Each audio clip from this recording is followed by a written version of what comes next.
Alors, nous allons, Be'ezrat Hashem, donc commencer Masechet Hagiga. Donc, pour le mercredi 15 Elul al-Hamim, 15 Elul, donc Hagiga, Daf Bet, première page, première Mishnah, Hakol Hayavin. Alors, d'abord, Hagiga, donc ça parle évidemment donc, du Korban Hagiga. On va voir donc pendant les Shalosh Regalim, tous les Bnei Israël ont le devoir d'aller monter à Yerushalayim pour amener des Korbanot. Olat Re'iyah, Shalmei Hagiga. Donc, on va parler un peu des Korbanot pendant les trois fêtes. Alors la Mishnah dit Hakol Hayavin Bir'iyah, tout le monde Hayav Bir'iyah, donc doit aller Re'iyah, c'est-à-dire voir ou se faire montrer, on verra dans la Gemara, donc à Yerushalayim au Beit Hamikdash pendant les trois fêtes, Hous, sauf Mecheresh, Shoté Vekatan, sauf le sourd-muet, le fou, Katan le petit, Tumtum Ve'androgenos, un Tumtum c'est quelqu'un qui n'a pas ni mâle ni femelle, Androgenos c'est quelqu'un qui a les deux, Venashim et les femmes non plus, Va'avadim et les esclaves, She'enam et Shohradim, donc ce sont des esclaves, ceux-là ils n'ont pas l'obligation d'aller à Yerushalayim. Ha'higer le boiteux, Ve'hasomé celui qui est aveugle, Ve'aholé et le malade, Ve'azaken et le vieillard, Omi she'eno yachol la'alot berlab, et celui qui ne peut pas monter à pied. Si quelqu'un n'a pas la force d'aller à pied depuis Yerushalayim jusqu'au Beit Hamikdash, donc tout cela, ils sont dispensés d'aller au Beit Hamikdash pendant les trois fêtes. Et Zého Katan, la Mishnah dit qu'est-ce que c'est, comment on définit un Katan quand on a dit tout à l'heure que le Katan est dispensé de monter au Beit Hamikdash. Kol she'eno yachol lirkov al ketefav shel avihu u'la'alot miYerushalayim lehar habayit, divrei Beit Shammai. Donc la Beit Shammai donne la définition, c'est celui qui, un enfant donc qui ne peut pas être sur les épaules de son père, et monter donc à Yerushalayim, donc dans cette position. Betele,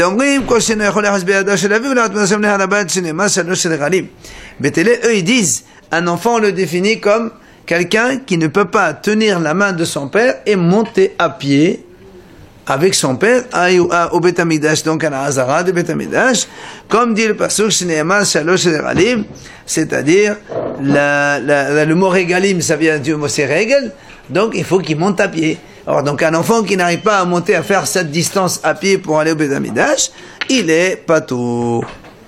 Il peut monter sur les épaules de son père ou pas? Non, ça c'est la vie de Beit Shammai. Si sur les épaules il peut aller, c'est bon. Mais Beit Hillel ils disent non. D'accord? Enfin, la Mishnah dit, Beit Shammai omnim ha're'iyah shetechesef ve'ha'chaghiga me'a chesef. Donc, on parle ici maintenant de la valeur, comme on a dit, il y a deux korbanot pendant les trois fêtes, le korban hagiga et le olat re'iyah et shalmei hagiga. Olat re'iyah, comme son nom indique, c'est un korban ola, qui est entièrement pour Hachem, donc il est brûlé entièrement sur le mesber. Et shalmei hagiga, au contraire, c'est un korban shlamim que les propriétaires vont manger comme un korban shlamim. Donc, Beit Shammai dit, il faut que quand quelqu'un vient au Beit Hamikdash, il apporte avec lui un korban ola qui vaut minimum shetei chesef 2 pièces d'argent.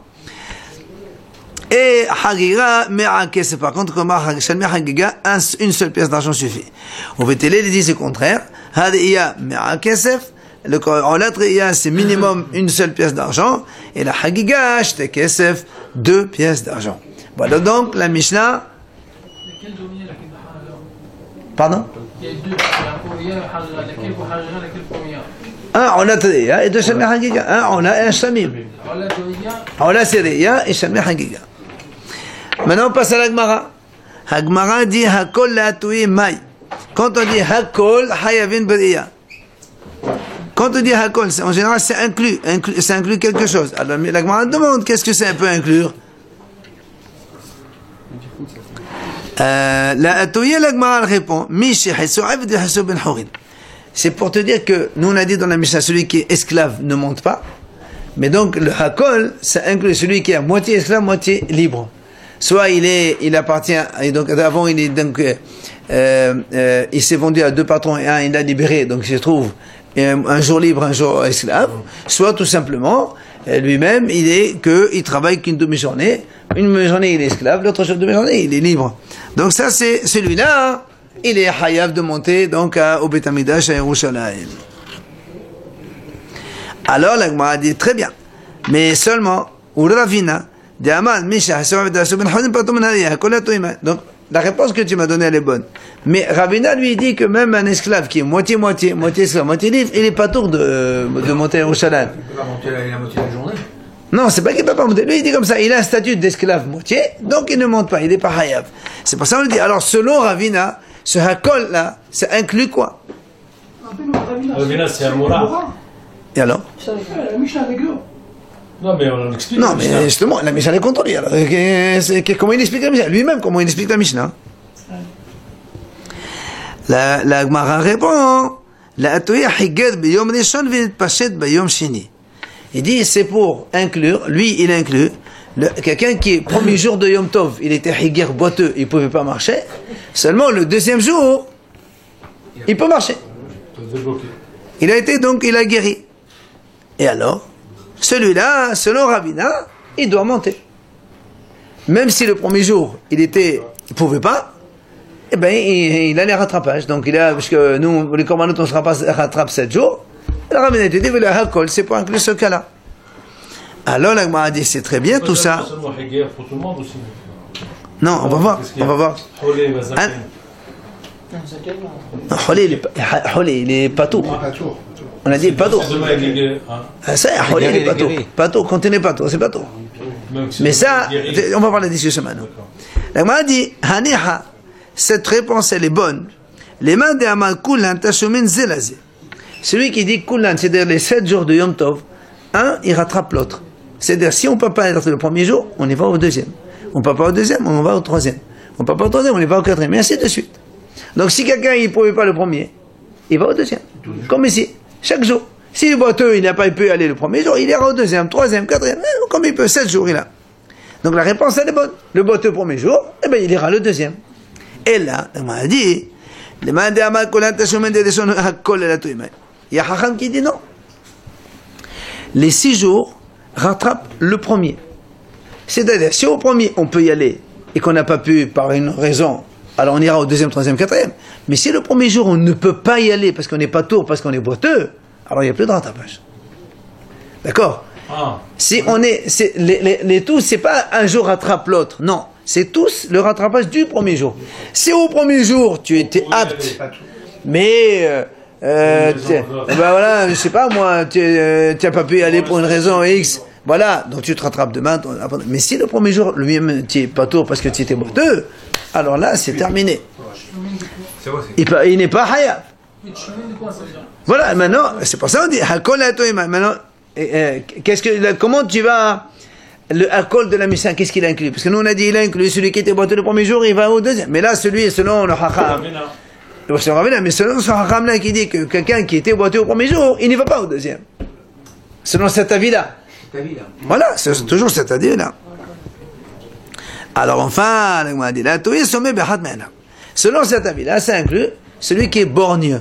Il voit que d'un seul œil. Lui, il dit, celui-là, il doit y aller. Et cet avis-là, il ne marche pas comme l'avis de ce Tana qu'on va voir tout de suite. Le Tana dans la Braïta, il dit des Tana. Yohanan ben Dahavai Omer Mishum Rabbi Yehuda. Somé be'ahat me'ana patur min hariya. Voilà, le Tana, il dit, quelqu'un qui est aveugle d'un œil, donc un borgne, il est pas tour de monter au Beth Amikdash. Donc la réponse qu'on vient de donner, elle est contre donc ce Tana que, donc Rabbi Yohanan ben Dahavai a dit au nom de Rabbi Yehuda. Maintenant, d'où il a appris qu'un borgne ne peut pas aller au Beth Amikdash. Pourquoi? Shneimar, c'est marqué dans la Torah, Shalosh Piramim Bashana Yira'e Chol Zechor Echad, d'accord? Yira'e, Yira'e. C'est marqué 2 fois Yira'e, Yira'e. Et Hachamim disent, dans la Torah, c'est marqué sans les voyelles. Yira'e, donc il voit. Keder Sheba Lir'ot, Kach Ba Lir'ot. Ma lir'ot b'shtei einav, af lir'ot b'shtei einav. Et donc, il dit comme ça. C'est-à-dire, d'où il a appris Rabbi Yohanan ben Dahavai qu'un borgne, il est pas tour. Il dit, parce que c'est marqué dans la Torah, Yira'e kol zechodcha. Il viendra se faire voir tous tes mal.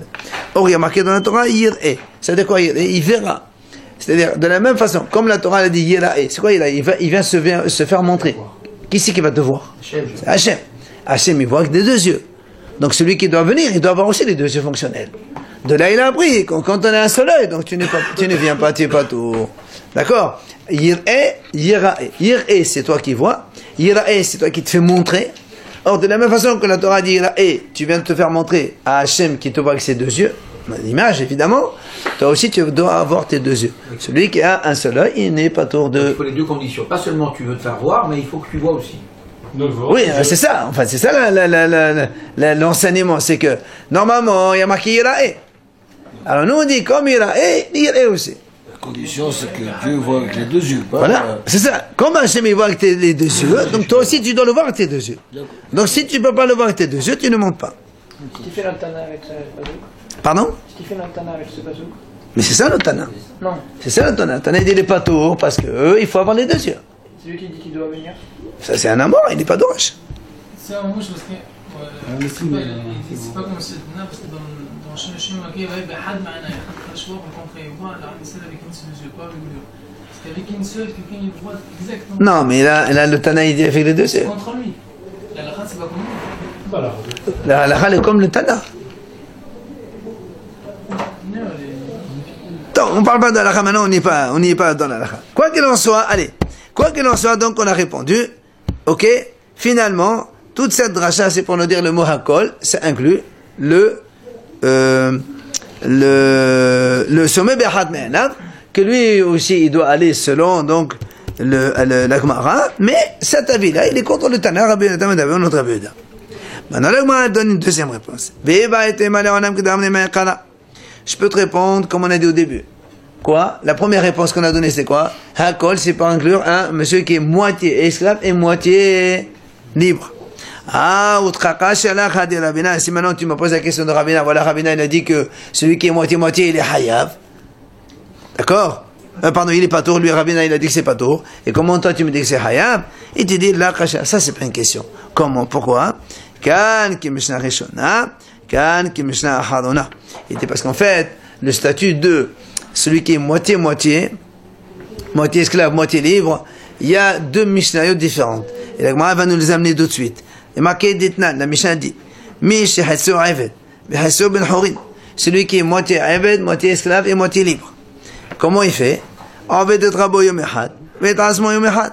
Ben, puisqu'il est moitié-moitié, un jour lui, un jour non. Alors, le jour où il est esclave, il travaille chez son maître.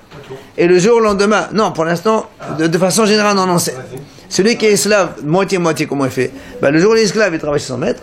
Le demain, il est libre, il travaille pour lui. Et ainsi de suite. Un jour pour le maître, un jour pour lui, un jour pour le maître. Ça, c'est ce qu'il dit. C'est ce que disent des vrais Beth Hillel. Ok, Beth Hillel disent comme ça. Amrou lahem Beth Shammai. Alors, Beth Shammai, ils leur disent à Beth Hillel, Techantem et Trabo, Vetasmo le Techantem. Il dit, là, ça arrange le maître, qui l'emploie, donc le patron qui est donc le maître de cet esclave. Il a 3 jours par semaine, il travaille. Il s'en fout du reste. Mais le pauvre esclave, lui, il est dans une situation ambiguë. Pourquoi? Les sachifha et noyachol. Comme il est moitié-moitié, un juif libre, il ne peut pas épouser une esclave. Donc lui, il a une moitié libre, donc il ne peut pas épouser une esclave. Les bathorin et noyachol. Comme il est moitié esclave, il ne peut pas épouser une fille libre. Et qu'est-ce qu'il fait alors? Moitié-moitié. Oui, pas, ça n'existe pas. Non. En mode de chifra, elle est moitié-moitié, elle. Non, il ne peut pas épouser, parce que le côté libre, il ne peut pas épouser une chifra. Et le côté chifra, il ne peut pas épouser une femme libre. Moi, tu ne peux pas correspondre. On n'est pas en train de faire un dé ici. C'est pas. Non. Donc, ce monsieur, tu vas dire, qu'est-ce qu'il fait? Livtil. Ah ben, il n'épouse pas. C'est pas la peine, il reste comme ça sans se marier. Non, monsieur.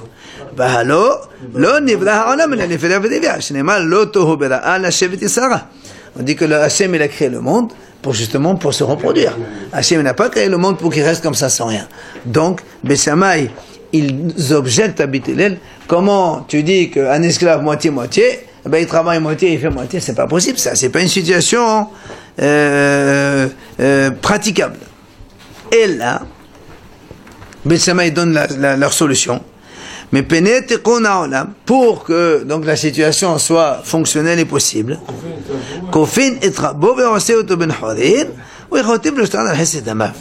eh bien on oblige le maître à le libérer. Il lui laisse une ardoise. Il fait un shtar. Quand il travaille chez le maître, c'est parce qu'il doit de l'argent. Combien ça vaut le temps de travail chez moi? Par exemple, tu devais travailler 1 an. ça vaut tant. Eh ben, monsieur, tu me dois tant. Et au moins, tu es libre. Ça, c'est l'avis de Beth Shammai. À la fin, Beth Hillel, ils ont accepté cette décision de Beth Shammai. Donc, qu'est-ce qu'on voit ici? Au début, Beth Hillel, ils ont dit moitié esclave, moitié behorin, c'est valable. Donc, selon eux, effectivement, il est hayab. Il est pas tour, pardon, il est pas tour. Mais maintenant que Beth Hillel, ils ont dit non, le moitié esclave, moitié libre, on ne peut pas laisser comme ça, parce que Beth Hillel, ils ont un côté Beth Shammai à la fin, on l'a dit. Donc, ils ont dit moitié, moitié, ça marche pas. Donc, on est obligé de faire horin. Là, il devient hayab. Donc, voilà, donc ce fameux moitié-moitié, Ça n'existe pas. dans la première Mishnah, il n'était pas d'eau, et dans la Mishnah Harona, c'est celle-là, hein, il devient hayab. Il est obligé, patron, de libérer? Il n'y a pas le choix. Kofin, c'est obligatoire. Mais je ne parle pas de ça du tout. Hein. Justement, nous on a des hakol la toimai. C'est toute la question, c'est hakol. Akol, la tuyema. Après, on a dit dans la Mishnah, Hous, Meheresh, Shoté, Vekatan, Vechole. On a dit donc toute la liste donc, de gens qui ne sont pas hayab de monter au Beth Amikdash. On a commencé par le sourd muet, Shoté, Katan, donc le fou et le petit. Alors, la Gemara a dit, Katan et Heresh, Doumia, de Shoté, Vekatan. Si on a mis les trois ensemble, le sourd muet, le petit, enfin moi je dis sourd muet, mais en vérité le mot Heresh ça veut dire sourd, c'est tout, d'accord? Donc j'ai anticipé un peu. Quoi que l'on soit, la Gemara dit, Heresh, le mot sourd, tu l'as mis dans la même classe que le fou et le petit. Ça veut dire quoi? Ma shoté v'ratan edla benedea, afheres edla badeahu. Si on les compare les trois ensemble, un fou, il n'a rien dans la tête. Un petit aussi, il n'a rien dans la tête. Donc tu es obligé de dire que le Heresh aussi, c'est quelqu'un qui n'a rien dans la tête. Il n'a pas d'esprit. Or ça ne peut être qu'un sourd muet. Parce qu'un sourd tout seul, Il n'est pas fou. il n'est pas absolu, il peut être normalement constitué. D'accord? C'est pour ça qu'il dit, donc on est en train d'apprendre ici que quoi? Que d'etnan, Heresh, shedevdo hachamim bechol makom, she'eno shomea ve'eno medaber. Donc de là on apprend que quand on voit le mot Heresh dans les hachamim, ça signifie sourd muet, les deux. D'accord? Parce qu'il est fou. Comme Katan et Shoté. D'accord? Attends. Pour l'instant, ce qu'on déduit, nous, c'est que le Heresh égale sourd plus muet. C'est de naissance. Hein? Oui, ça c'est évident. Alors, la Gemara a dit, très bien. Ha medaber veno shomea shomeno medaber, haya. Donc, on déduit de là, qui c'est qui est dispensé d'aller au Beth Amikdash? Celui qui est pas tour, c'est le sourd plus muet. Ça veut dire que si quelqu'un il n'est que sourd seulement, ou qui est muet seulement, cela est sans hayab de monter. Puisque nous on a dit Heresh c'est les deux. Saute. La Gemara dit, Tanina lehad et anorabanan. Il dit, on a déjà vu cette idée. Hachamim m'ont enseigné. Hamedaber beno shomea, celui qui parle et qui n'entend pas. Zehu Heresh. Ça s'appelle un Heresh, c'est un sourd. Tout seul. Shomea beno medaber, si quelqu'un il entend mais il ne parle pas, Zehu il est. Ça c'est un muet. Zevazé, tous les deux, aussi bien le sourd seul ou le muet seul, Harehen, kefekhen lechot divrihim.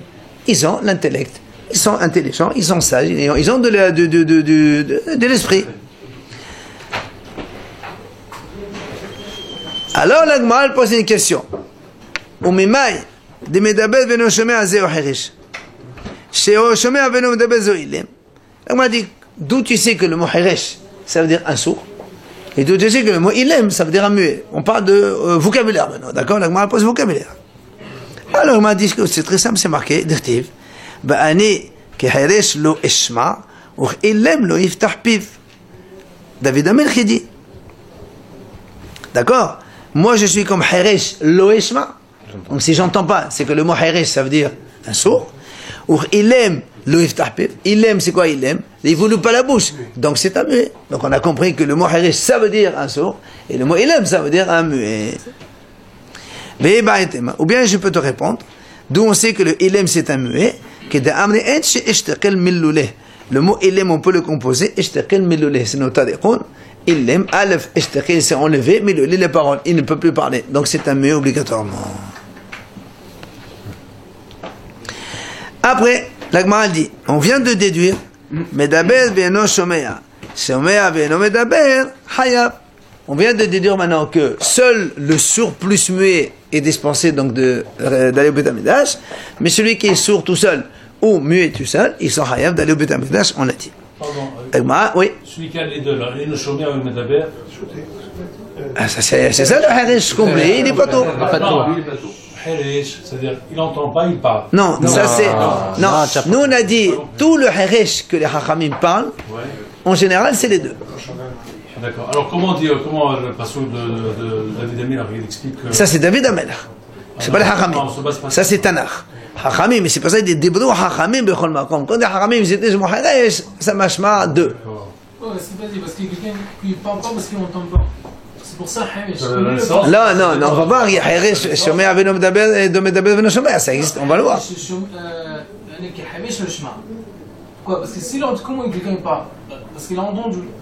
Si lui entend pas, c'est pour ça qu'il parle pas. Alors Hamish, ça passe aussi, il n'entend pas, il parle pas. Parce que pourquoi il parle pas? Parce qu'il n'entend pas. Oui, mais il y a des Harishim qui sont Harishim après. C'est pour ça. C'est pour ça le Hamish, ça vient que sur les oreilles. Mais si, comment il parle pas aussi? Parce qu'il lui est Hamish. C'est pour ça le Hamis, tu peux pas dire l'im, il n'entend pas, il parle pas. Parce que, pourquoi l'im? Quelqu'un qui ne parle pas, il peut... Non, je suis d'accord sur le principe. Mais lui, il a dit, si on dit Harish que c'est un seul sourd seulement, alors après une fois on dit Harish c'est sourd et muet. Non, ça c'est des vrais haramim, mais ça c'est pas sourd. Alors là, on m'a posé une question. Ve'atania, medaber beno shomea, shomea beno medaber patur. Voilà une braïta qui est contraire. Nous on a dit maintenant, celui qui a un seul défaut, il est hayav. Et voilà la braïta te dit clairement, celui qui parle et qui n'entend pas, ou bien il entend mais qui ne parle pas, ils sont pas tours. On parle d'autre chose peut-être. Oh, de quoi C'est la même chose. C'est la même chose. Amar Ravina, il vient Ravina, il répond, certains disent que c'est Rava. Il dit, en fait, il manque un petit mot qu'il faut rajouter, et on va donc lire maintenant pour essayer de concilier. Hakol hayavin be'iyah ou be'simha. Tout le monde a l'obligation de faire ri'iyah, c'est-à-dire d'aller au Beit HaMikdash, et tout le monde a l'obligation de faire simha. Simha, c'est vesamachta behagecha. D'accord? Chutz, écoutez bien, meheresh hamdaber ve'eno shomea, shomea ve'eno medaber, shepatur min ha'ri'iyah, ve'af al pi shepatur min ha'ri'iyah besimha. Sauf celui qui a un seul défaut. Celui qui a un seul défaut. Donc un seul, où il entend, il parle pas, où il parle mais il n'entend pas. Ceux-là, ils sont pas tours de Iya de monter au Beit HaMikdash, mais ils sont hayab de simha. Maintenant, mais celui qui n'entend pas et qui ne parle pas, donc le sourd-muet, plus choté et paratan, les trois, patour, avenam simha. Donc ils sont patour même de la simha. Pourquoi? Ils sont pas tous de toutes les mitzvot de la Torah. Donc, c'est des fous, il y a un da'at, donc pas tout. Et là, oui? Pourquoi la différence entre Iya et Simcha? C'est marqué que ça marche avec Chadecha, change pas avec... C'est la question après, la question à venir. Tania Namiachi, la brata, elle appuie ce qu'on vient de dire. Hakol hayavin bil iya vi simha ou simha, pardon. Donc tout le monde doit faire mitzvah al iya ou Beit HaMikdash ou mitzvah simha. Chutz, sauf le harish hamdaber beno shomea, shomea hamdaber. Donc celui qui a un seul défaut, il entend mais qui ne parle pas ou qui parle, n'entend pas cela, peturin min hal iya. Ceux-là, déjà, ils sont pas tours de monter au Beit HaMikdash. Mais, bien qu'ils sont dispensés de l'Iya, ils sont obligés d'aller faire la simha. Maintenant,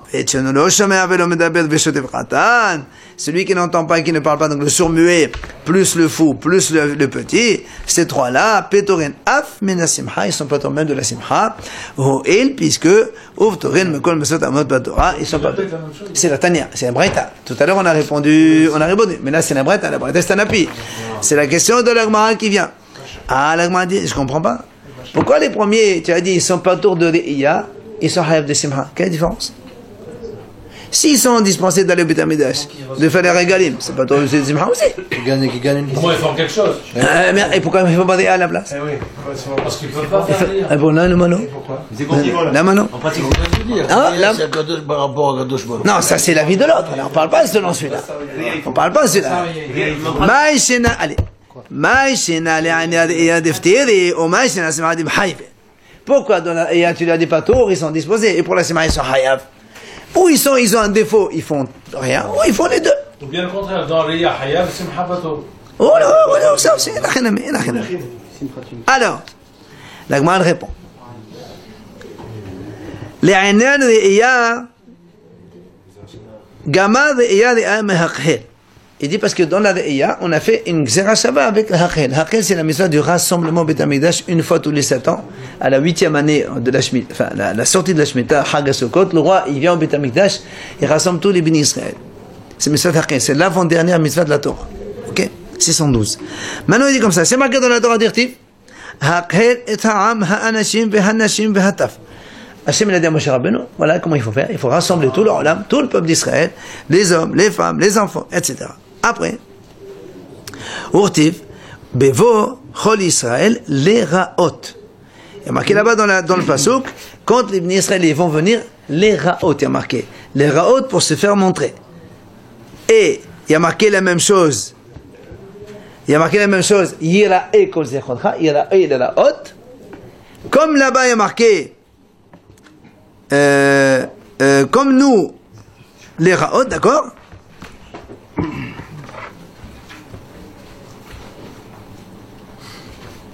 D'accord? Donc,